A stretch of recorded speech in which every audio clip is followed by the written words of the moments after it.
Another Jeeping with Cool Guy video. What else have you got to do with your time? Welcome to another episode of Jeeping with Cool Guy. A previous episode that I had done a long time ago, I showed the removal of the power steering pump bracket hoses. And I never followed it up on how to put it back in. It really isn't that big of a deal, but it's a weird configuration. There's 3 mounting brackets and how they go together is not very intuitive. So I want to show you how to do that. Let's get to it. Actually, I misspoke and I wanted to correct that. It's 4 brackets. It's actually 3, and the third one has 2 pieces to it, and both of those pieces look like this. And this is the arm that provides the leverage so that you can put the tension on your drive belt with your water pump and main crankcase pulley and the pulley on the front of your power steering pump. And I want to preface this all with, this is for the 256 inline 6-cylinder engine, Jeep CJ5s and 7s. I believe that they put this engine in some other models, like maybe the Wagoneers and so on. But anyways, so this is for the 258. Let's start with the main support bracket. This is kind of a strangely shaped L bracket.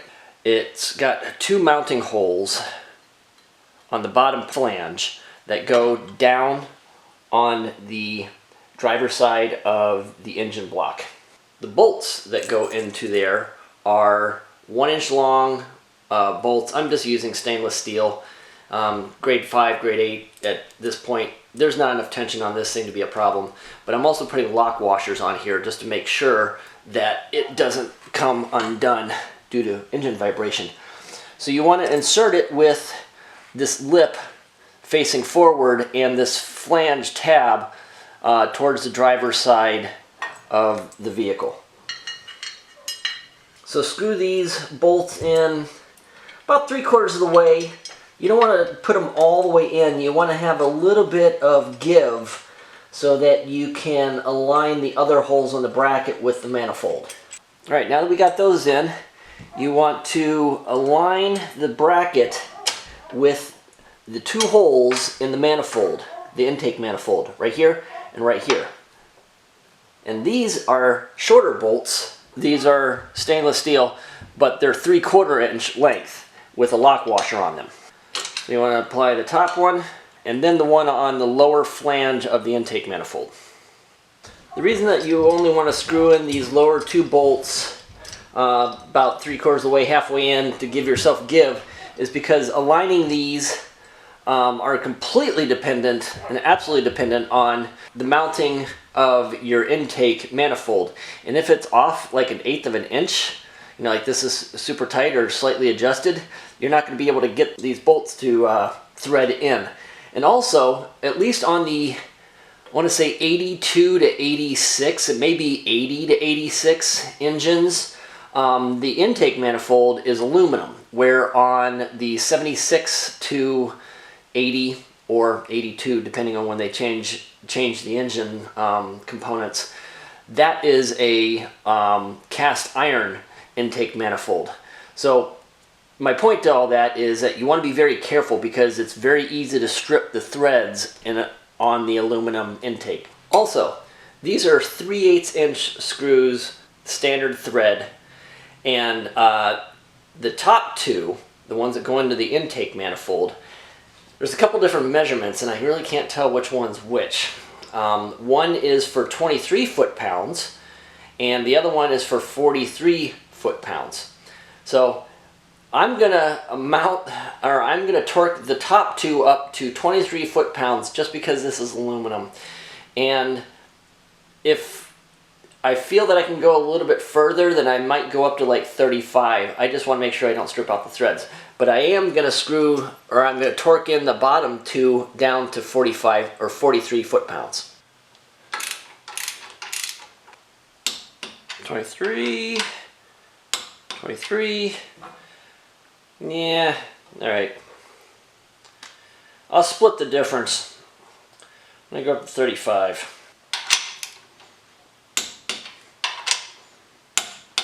All right, that's good. Now I'm going to do the bottom ones to 43. Wow. 43 is a lot. Definitely not going to do that for the aluminum intake manifold.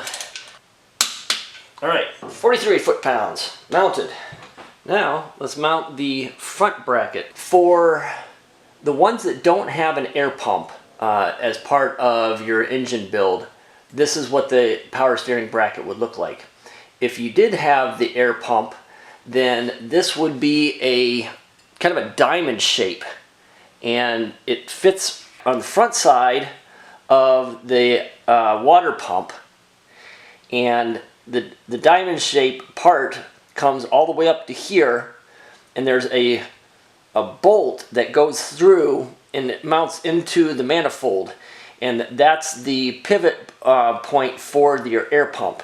But since we don't have one, this is what ours is shaped like. So we're going to mount it with two 1-inch long stainless steel bolts with lock washers on them. You're going to mount the two bottom holes of the triangle into the front part of the water pump on these two open threaded holes. There's 1 and 2. These two get torqued to 28 foot-pounds. All right, 28 foot-pounds. I've already installed the power steering pump previously, and the reason that it's like this now is because I had detached it when I pulled the engine a month or so ago to have the engine rebuilt. I didn't want to have to take all this stuff apart again. But I wanted to show you how this rear bracket actually mounts to the power steering pump. Your power steering pump has two bolts that are integrated into the pump housing. This bracket mounts over the top of those two bolts, and then you just need to attach a 3/8 standard thread nut, and then this bolt is going to go to the back of the mount, which I'll show you here in just a few seconds.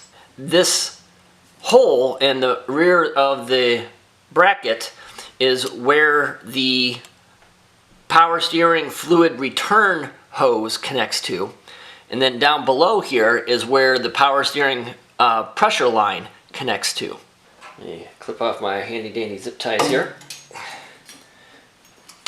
Power steering pump is actually pretty heavy when it's full of fluid.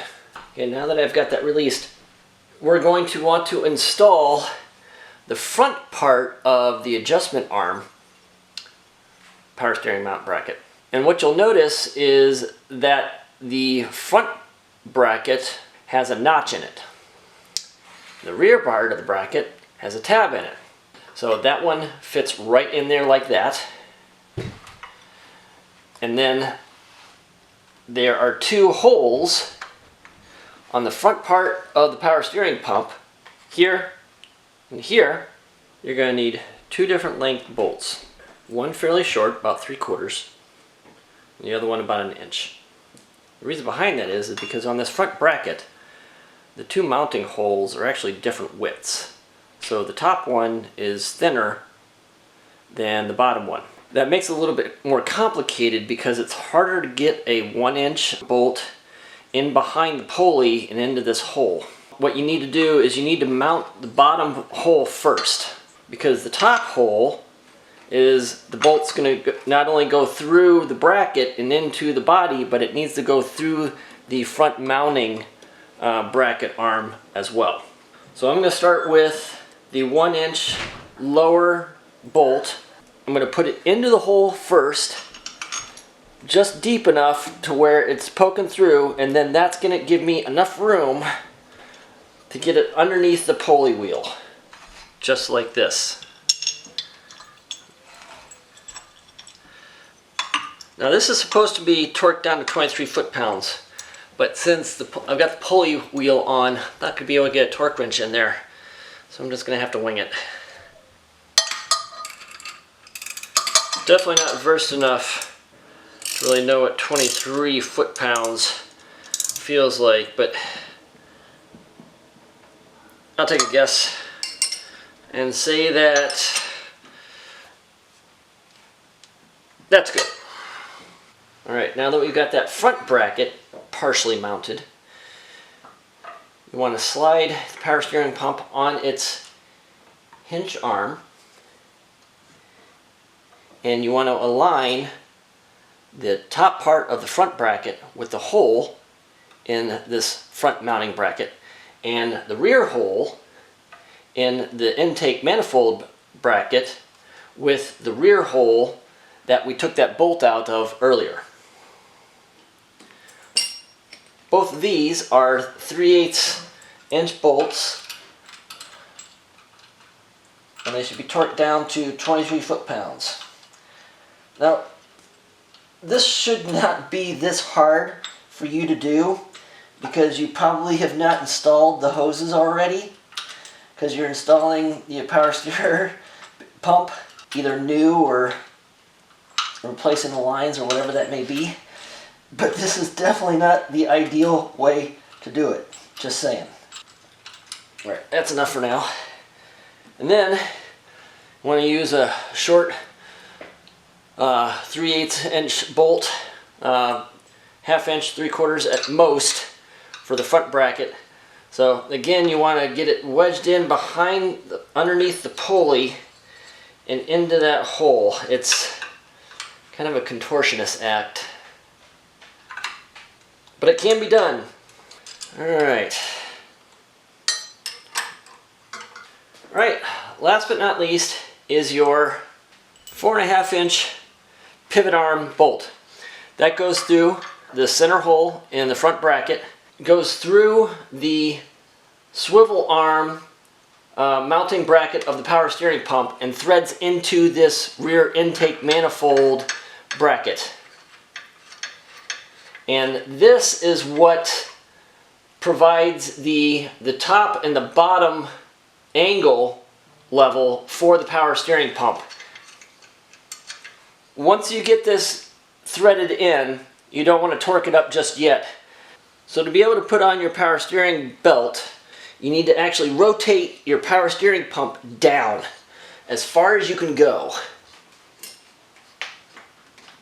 Like that.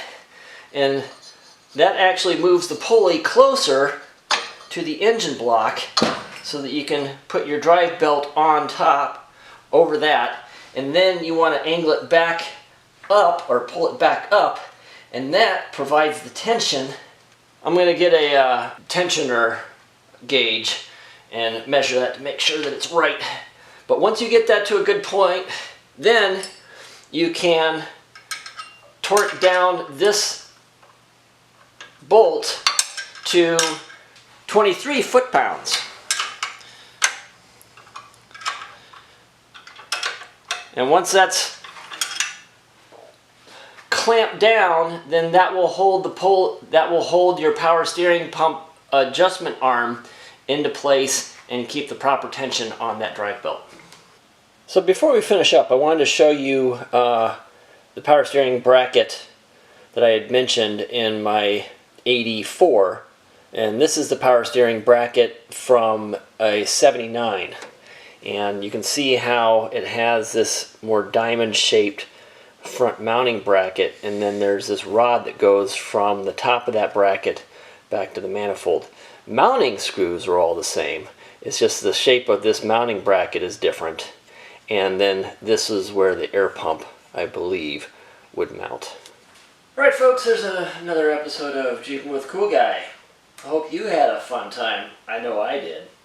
And last but not least, the most important thing that I want you to take away from all of this video and these videos is like and subscribe. Why? Because it makes me feel better about myself.